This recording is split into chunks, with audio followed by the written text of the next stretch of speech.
Assalamualaikum warahmatullahi wabarakatuh. Shalom, Om Swastiastu, Namo Buddhaya, Salam Kebajikan, Rahayu. Pertama-tama, terima kasih atas kesempatannya para Dewan Juri yang terhormat. Pada kesempatan kali ini, izinkan saya, Raditya Fariski Putra, sebagai perwakilan dari tim pemerintah sekaligus pembicara pertama untuk membuka perdebatan yang krusial kali ini. Mosi di hadapan kita kali ini sangat jelas, yaitu sebagai pemerintah Indonesia, Dewan ini memprioritaskan beasiswa berbasis prestasi dibandingkan beasiswa tidak mampu. Sebelum lawan saya dari tim oposisi mulai menangis dan berbicara soal hati nurani yang keliru, mari kita luruskan dulu definisinya. Yang pertama ada memprioritaskan. Ini kata kuncinya. Prioritas bukan berarti menghapus. Beasiswa untuk yang tidak mampu, seperti KIPK, bidik misi, tetap ada sebagai jaring pengaman sosial. Tetapi, prioritas berarti alokasi terbesar dari dana, fokus utama, dan juga branding utama dari beasiswa negara kita akan diarahkan kepada mereka yang berprestasi. Ibaratnya, dalam portofolio investasi, 90% dana kita letakkan pada saham blue chip yang memang sudah pasti untung, dan 10% sisanya pada instrumen lain. Yang kedua ada beasiswa berbasis prestasi, seperti LPDP, beasiswa unggulan, dan lain-lain. Ini adalah investasi strategis negara, diberikan kepada individu yang sudah punya track record, sudah membuktikan kapasitasnya lewat medali olimpiade, IPK cum laude, ataupun karya tulis ilmiah, atau prestasi internasional lainnya. Mereka adalah aset negara. Yang ketiga ada beasiswa tidak mampu, seperti KIPK, dan lain-lain. Ini adalah kewajiban sosial negara yang fungsinya adalah memberikan akses dan memastikan tidak ada anak yang putus sekolah karena biaya. Apakah ini mulia? Tentu saja. Tapi apakah ini adalah motor penggerak utama bangsa? Saya ragu akan hal itu. Jadi, perdebatan ini bukan hanya tentang menolong si miskin versus menolong si kaya. Ini adalah perdebatan tentang strategi pembangunan sumber daya manusia Indonesia. Apakah kita mau terus-menerus menambal kebocoran atau mau membangun sebuah kapal induk yang memang akan disegani oleh dunia. Dengan ini saya tegaskan, tim kami tidak hanya setuju, melainkan mendukung mosi ini dengan 1000% keyakinan. Sekarang masuk ke argumen inti saya. Beasiswa prestasi adalah investasi paling cerdas untuk mendorong lokomotif kemajuan bangsa.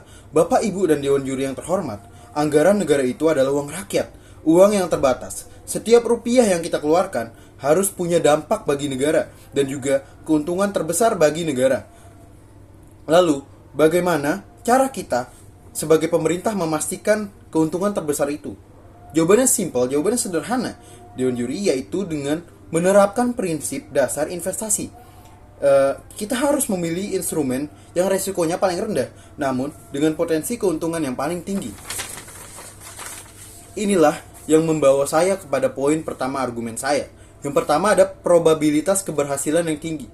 Memberikan beasiswa kepada seorang juara olimpiade sains adalah investasi yang low risk high return.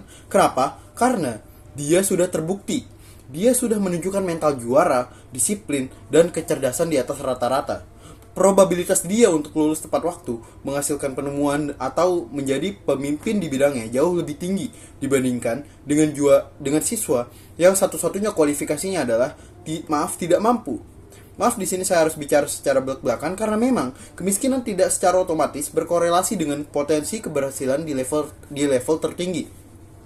Yang kedua ada efek multiplier atau daya ungkit yang dahsyat. Satu insinyur jenius lulusan LPDP yang kita biayai ke Stanford, MIT ataupun Harvard misalnya, dia pulang tidak hanya membawa ijazah, dia membawa jaringan internasional, teknologi terbaru, dan potensi membangun perusahaan rintisan atau startup yang bisa mempekerjakan ribuan orang.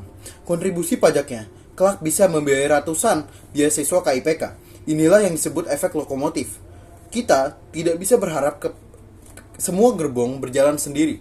Harus ada lokomotif super cepat di depan yang menarik gerbong lainnya. Mereka yang berprestasi inilah adalah lokomotif ya. Yang ketiga ada contoh nyata yang bukan dongeng. Lihatlah B.J. Habibie. Dia adalah produk dari sebuah sistem yang memberikan kesempatan pada orang-orang yang bertalenta atau talenta-talenta terbaik di negeri ini. Investasi negara pada satu Habibie manfaatnya dirasakan oleh seluruh industri dirgantara dan juga teknologi di Indonesia selama puluhan tahun lamanya. Sekarang bayangkan jika kita punya 100 Habibie setiap tahunnya. Itulah tujuan dari memprioritaskan beasiswa berprestasi. Tim oposisi mungkin akan berkata, bagaimana dengan si miskin yang pintar? Jawabannya sederhana, sistem kita harus mendorongnya untuk berprestasi terlebih dahulu, menangkan olimpiade tingkat kabupaten ataupun internasional, bahkan jadi juara kelas, buat karya tulis, buktikan dirimu.